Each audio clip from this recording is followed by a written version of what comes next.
ओम नमो भगवते वासुदेवाय।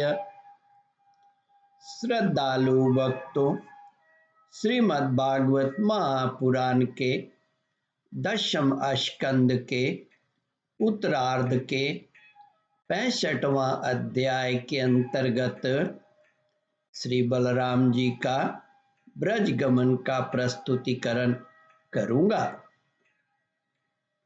इसके पूर्व जहां तक आप कथा श्रवण कर चुके हैं उसके आगे का प्रस्तुतिकरण करता हूं। श्री सुखदेव जी कहते हैं, परीक्षित, एक गोपी ने कहा, बलराम जी, हम तो गांव की गंवार ग्वालिन ठहरी, उनकी बातों में आ गई, परंतु नगर की स्त्रियां तो बड़ी चतुर होती हैं। भला वे चंचल और कृतघ्न श्री कृष्ण की बातों में क्यों फंसने लगी? उन्हें तो वे नहीं छका पाते होंगे। दूसरी गोपी ने कहा, नहीं सखी, श्री कृष्ण बातें बनाने में तो एक ही हैं। ऐसी रंग बिरंगी मीठी मीठी बातें गढ़ते हैं कि क्या कहना। उनकी सुंदर मुस्कुराहट और प्रेम भरी चितवन से नगर नारियां भी प्रेमावश से व्याकुल हो जाती होंगी और वे अवश्य ही उनकी बातों में आकर अपने को निछावर कर देती होंगी। तीसरी गोपी ने कहा, अरे गोपियों, हम लोगों को उसकी बात से क्या मतलब है? यदि समय ही काटना है तो कोई दूसरी बात करो। यदि उस निष्ठुर का समय हमारे बिना बीत जाता है तो हमारा भी उसी की तरह भला ही दुख से क्यों न हो, कट ही जाएगा। अब गोपियों के भाव नेत्रों के सामने भगवान श्री कृष्ण की हंसी, प्रेम भरी बातें, चारों चितवन, अनूठी चाल और प्रेमालिंगन आदि मूर्तिमान होकर नाचने लगे। वे उन बातों की मधुर स्मृति में तन्मय होकर रोने लगी।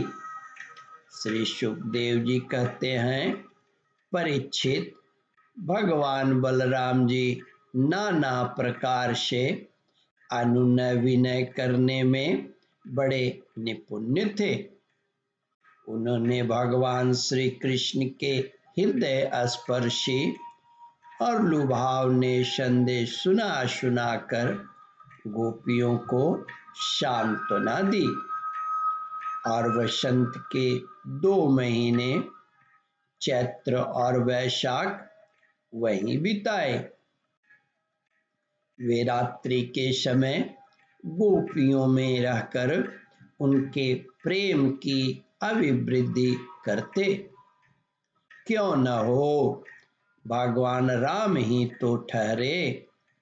उस समय कुमुदनी की सुगंध लेकर भीनी भीनी वायु चलती थी।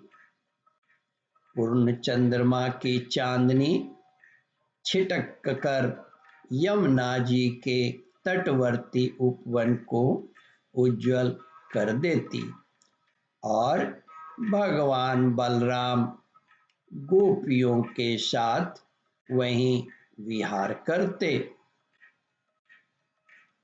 वरुण देव ने अपनी पुत्री वारुणी देवी को वहां भेज दिया था। वह एक वृक्ष के खोडर से बह निकली। उसने अपनी सुगंध से सारे वन को सुगंधित कर दिया। मधुधारा की वह सुगंध वायु ने बलराम जी के पास पहुंचाई, मानो उसने उन्हें उपहार दिया हो। उसकी महक से आकृष्ट होकर बलराम जी गोपियों को लेकर वहां पहुंच गए और उनके साथ उसका पान किया। उस समय गोपियां बलराम जी के चारों ओर उनके चरित्र का गान कर रही थी और वे मतवाले से होकर वन में विचर रहे थे। ओम परमात्मने नमः। श्रद्धालु भक्तों, इस कथा को ध्यान पूर्वक श्रवण मनन और इसका चिंतन करें। इस कथामृत का रसास्वादन अपने बंधु बांधवों को भी करावे। इस वीडियो को शेयर और सब्सक्राइब करें। ओम परमात्मने नमः।